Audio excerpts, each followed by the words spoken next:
অনূর্ধ্ব-17 বিশ্বকাপে back to back ম্যাচে জয় পাইছে আর্জেন্টিনা অনূর্ধ্ব-17 টিম। গ্রুপ পর্বের প্রথম ম্যাচটাতে বেলজিয়াম অনূর্ধ্ব-17 টিমকে হারাইছে 3-2 গোলের ব্যবধানে। আর কিছুক্ষণ আগে গ্রুপ পর্বের সেকেন্ড ম্যাচে তিউনিসিয়া অনূর্ধ্ব-17 টিমকে হারাইছে 1-0 গোলের ব্যবধানে।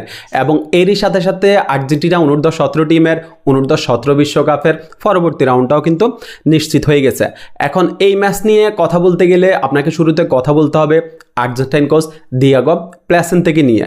প্লাসেন্তে একজন উঁচু মানের কোচ, এটা আমি সবসময় বলি, একজন মাস্টার মাইন্ড কোচ। এবং আমি আসলে লিওনেল স্কালোনির যোগ্য উত্তরসূরি মনে করি এই দিয়েগো প্লাসেন্তেকে। আমি স্বপ্ন দেখি যে একদিন দিয়েগো প্লাসেন্তে আর্জেন্টিনা ন্যাশনাল টিমের ডাগ আউটে থাকবেন। আমি স্বপ্ন দেখি ভাই এটা। দিয়েগো প্লাসেন্তে তার ম্যাজিক কিন্তু অনূর্ধ্ব-20 বিশ্বকাপে দেখাইছেন এবং অনূর্ধ্ব-17 বিশ্বকাপও তিনি 2টা ম্যাচেই তার ম্যাজিক দেখাইছেন। তার সবচেয়ে ভালো লাগে আমার যেটা, সেটা হচ্ছে তার সাবস্টিটিউটগুলো ভাই অস্থির লাগে আমার। আসলে কখন কোন প্লেয়ারকে উঠাইতে হবে, কখন কোন প্লেয়ারকে নামিয়ে আসলে প্রতিপক্ষকে গাইল করতে হবে, এইটা দিয়েগো প্লাসেন্তে খুব ভালোই জানেন।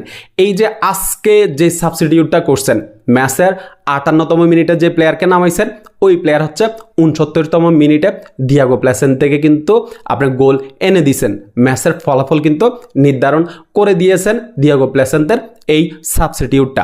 আর ম্যাচ নিয়ে কথা বললে বেলজিয়ামের বিপক্ষে আর্জেন্টিনা যেরকম দাফুটে পারফরমেন্স দেখাইছে, সেরকম কিন্তু তিউনিসিয়ার বিপক্ষেও একটা দাফুটে পারফরমেন্স আমরা দেখতে পাইছি। পুরো ম্যাচে আর্জেন্টিনা ডমিনেন্স দেখাইছে, বল পজিশন, গোলবারে শট তো আর্জেন্টিনা যেখানে 17টা নিছে, সেইখানে তিউনিসিয়া মাত্র 6টা আর্জেন্টিনার গোলবারে শট নিতে পারছে।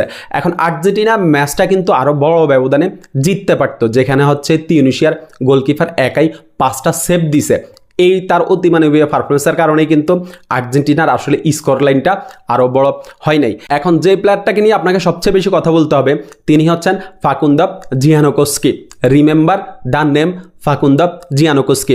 আগের ম্যাচটাও তো সাবস্টিটিউটে মাঠে নামছেন এবং গোল করছেন, আর আজকে তো ম্যাচ উইনিং গোলটা তার পা থেকেই আসছে। আর্জেন্টিনা আসলে যখন একের পর এক আক্রমণ করতেছিল, কিন্তু যেই ফিনিশটা দরকার ছিল সেটা আসতেছিল না। সেটা এই ফাকুন্দো জিয়ানোকস্কি মাঠে নেমেই সেই ফিনিশটা করে এবং আর্জেন্টিনা দুর্দান্ত একটা জয় পাইছে।